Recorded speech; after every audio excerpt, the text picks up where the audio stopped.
Has anyone ever had a moment in their lives where they had to make a difficult decision in which, you can either carry on or just walk away because of all the challenges that stand ahead? I mean, all of us have, right? I mean, even today, you don't really think about it, but you have. I mean, picking out what kind of clothes you want to wear, you want to eat toast or a bagel, stuff like that. What I'm trying to say is, everyone in this audience has courage. That's exactly what helps us to function in society in which there's constant challenges that present itself to us. So we're able to step up to it and persevere no matter what. All right.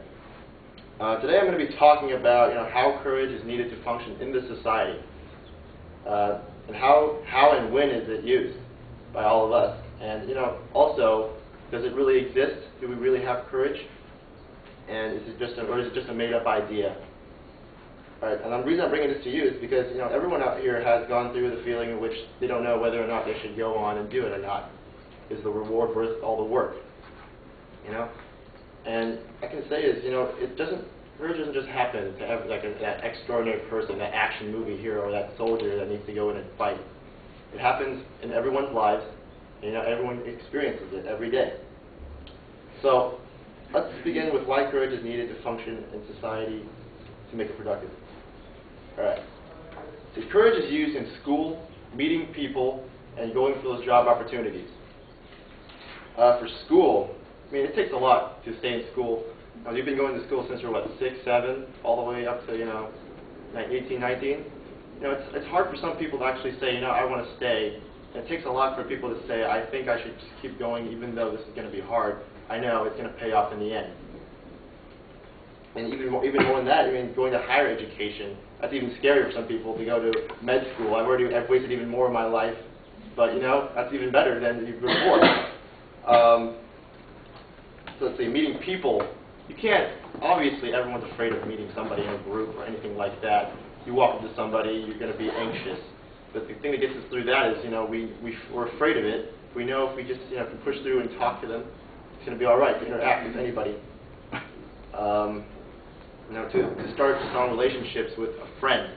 I mean, you don't say you meet someone, you don't know them, but you have to, build that trust. Go with your gut courage and say, I'm going to try to be their friend. Let them into my life. And actually, this is all from IndianChild.com. It teaches all about character, morals, and characters.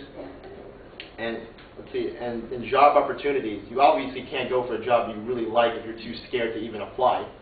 So you're going to have those mentality of saying, yeah, I'm going to go for that job and apply for it. And you have to also be able to take the responsibilities that come with that job.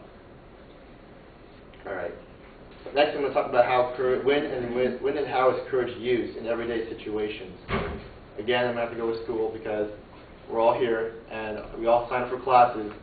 But I'll give you a situation. Say you're taking a math class and you're not doing so hot right now. I'll say you're borderline C, borderline D. I mean, you can either say I quit and just get out of that and take that nice little W, or you can try to push yourself through it and get to past that class.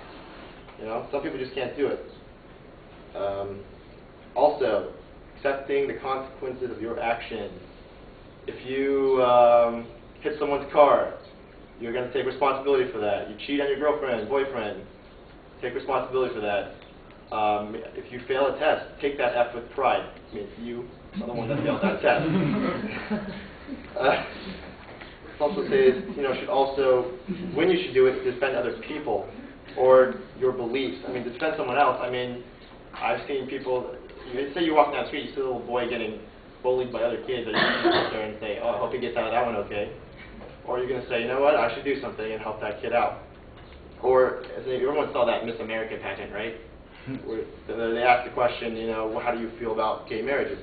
And I'm not taking her side or anything, but I'm kind of happy she had the courage to say what she wanted to say and not just conform to everyone else and pretend that she believes in it. And you should have the courage to take action whenever you feel that you need to. I mean, in your gut feeling, you see something that doesn't seem right, or you think it's hard and you're afraid of it, just do it. You don't have to quit, but believe in yourself. So finally, let's move on to the idea that people don't have courage or don't want to use it at all. know people have courage? I'll say that they're self-centered. They're more worried about themselves. They don't care about how, well, if I help this guy out, how is this going to really help me out, you know? I'd rather use it for myself. Some people are, you know, afraid of the consequences, like, well, if I help this guy out, wouldn't I get my ass kicked, you know, like in a fight or something like that? Or they were, you know, getting repercussions from that. Some people say that courage is not really real. It's just something that philosophers like, you know, like Aristotle and them made up as a way to get us to think, you know, maybe there is something called courage, an emotional thing. So really, maybe it might just be an instinctual thing to protect yourself, you know, a reason to act out and do something. And, you know, I have a quote here. I mean, it says, a definition of a coward, actually, a man in whom an instinct of self-preservation acts normally. You know, that's just what some people say. We are all cowards. And, you know, it sounds true. And, you know, that's why some people don't believe that there's really courage. In conclusion, let's see, now that we both see the aspects of courage that exist in society and how it might not exist, I have to, you know, we saw that, you know, you can use it to, you know, you have to use it to talk to people, meet people, interact with things in the world, and then you also have to use it to help other people and defend your beliefs and what you stand for. But I urge you to realize that you have the ability to be courageous, whether it's, you know, trying to suppress eating lavish amounts of junk food, to speak the truth, speak your mind, and not stay silent, simply because we're afraid that other people will not agree. Standing up for what you believe in, and a person who is bent on following their dreams. I'm going to end with this quote, you know, from Edward Vernon Rickenbacker. Courage is doing what you're afraid to do. There can be no courage unless you're scared. Thank you.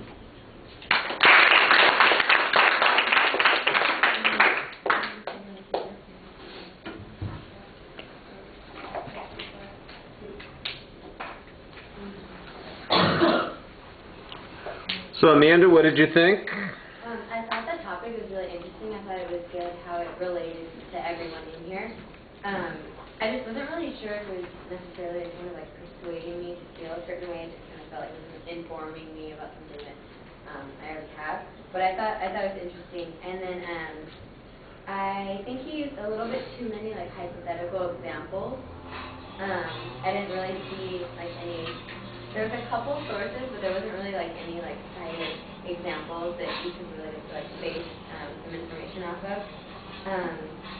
Also, the citing kind of sounded a little bit random sometimes in the speech, but I thought he had really good interaction with the audience throughout the whole speech. I never felt like he was just sitting there like reading to us.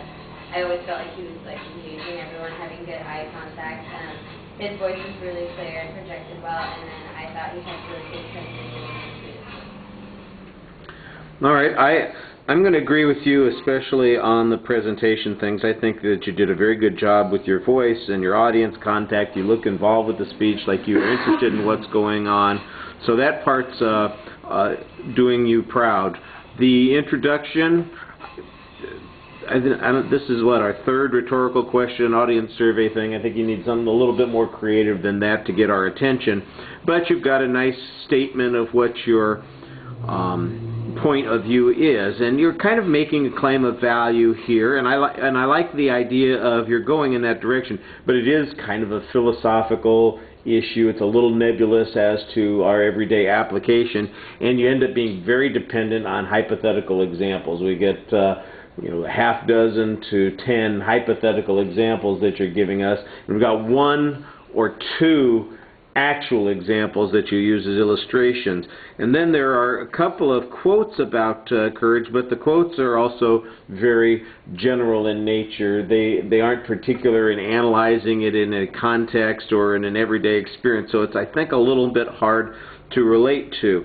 I did like the subject. I just think that it needs to be developed and found. You need to find a way to apply it more to the assignment that we've got here.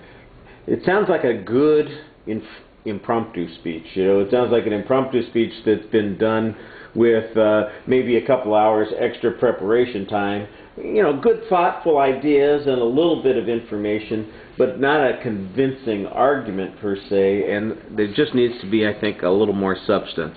But it's very nicely presented. All right, thank you.